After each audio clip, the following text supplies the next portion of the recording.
We're going to start out with a rivalry showdown. The bragging rights for the Electric City on the line in Anderson. Westside, the #1 team in 4A.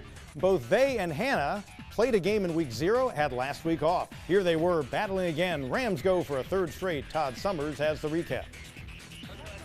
Westside going for a third straight rivalry win over TL Hanna.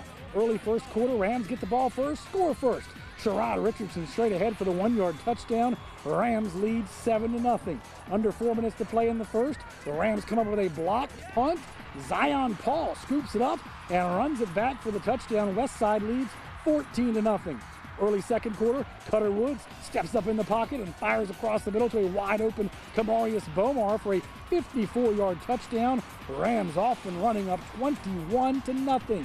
Under 4 minutes to play in the first half, K.D. Patterson goes off the right side and into the end zone for the 8-yard touchdown. Hanna is on the board, but down 21-7. Final play of the first half, Cutter Woods buys some time and finds Jamison Wilson open across the middle for a 34-yard touchdown. Westside leads 28-7 at the break. Midway through the third quarter, Sherrod Richardson straight ahead, and he races 25 yards for the touchdown. Westside extends its lead to 35-7. Under 4 minutes to go, Dreesen Evans straight ahead, 3-yard touchdown. Rams pulling away, up 42-7. Just over a minute to go in the third, Brandon Cunningham fakes the handoff, throws deep, and finds Trayvon Johnson for a 38-yard touchdown. Jackets cut the Rams' lead to 42-14, but it doesn't take long for the Rams to answer. 26 seconds to go in the third quarter. Cutter Woods fakes the handoff and finds room to run. The Gamecock commit races 20 yards for the touchdown. Westside up 49-14. Under 7 to go. Damari Robinson straight ahead for the 1-yard touchdown as Westside rolls past rival TL Hanna 56-20. Cutter did a great job. Sherrod Richardson did a great job. This offensive week, we had a great night. But defensively, man, stand up, guys. To kill, like last week, we had lit up in the second half, and we wanted to come out strong, but also finish in the second half of this game. In Anderson, for the High School Red Zone, I'm Todd Summers.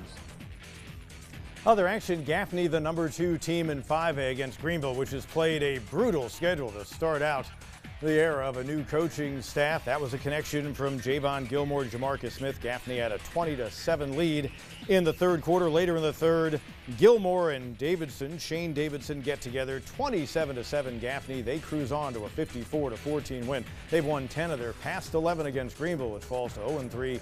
Gaffney is 2-0. Spartanburg and Broome get together for the 18th time since 1985. Why is 1985 important? It's the last time that the Broome Centurions got a win in the series. Jamison Derryberry taken down by Quez Smith. Later on, Spartanburg on offense looking to build on a big lead. Trey Burke got it to Trenton Lynch. Lynch some big yards afterward, and then Burke and Calvin Choice. That was the right choice. Spartanburg rolls 47-6. Vikings bounce back from last week's loss against Dutch Fork.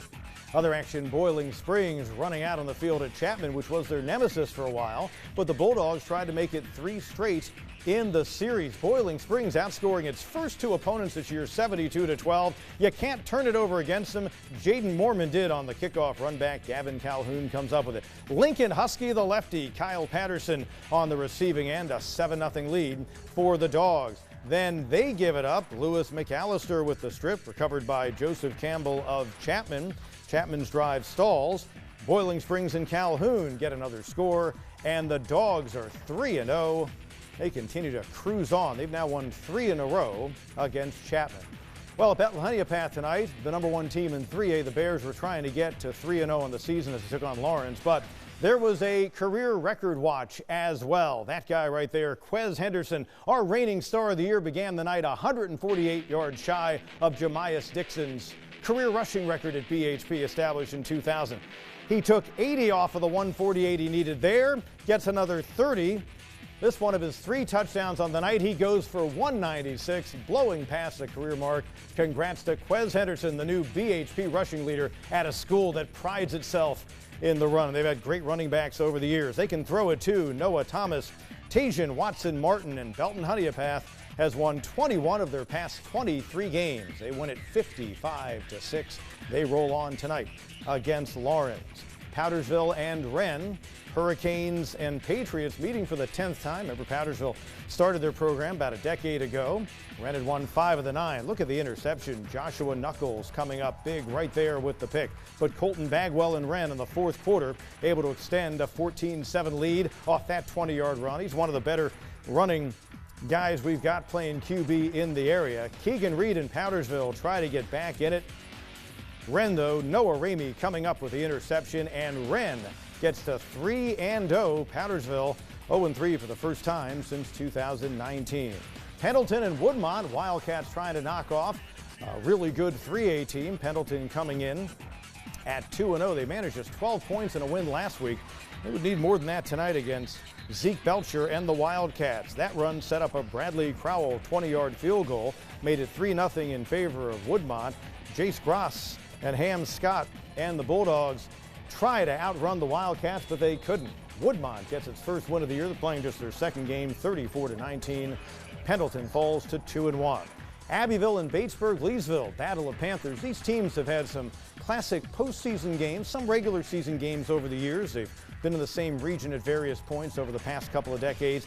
At the Abbeville's home field night, Darius Riley busts it, gets down to the 5-yard line. Collins Brown going to punch it in from 5 yards out.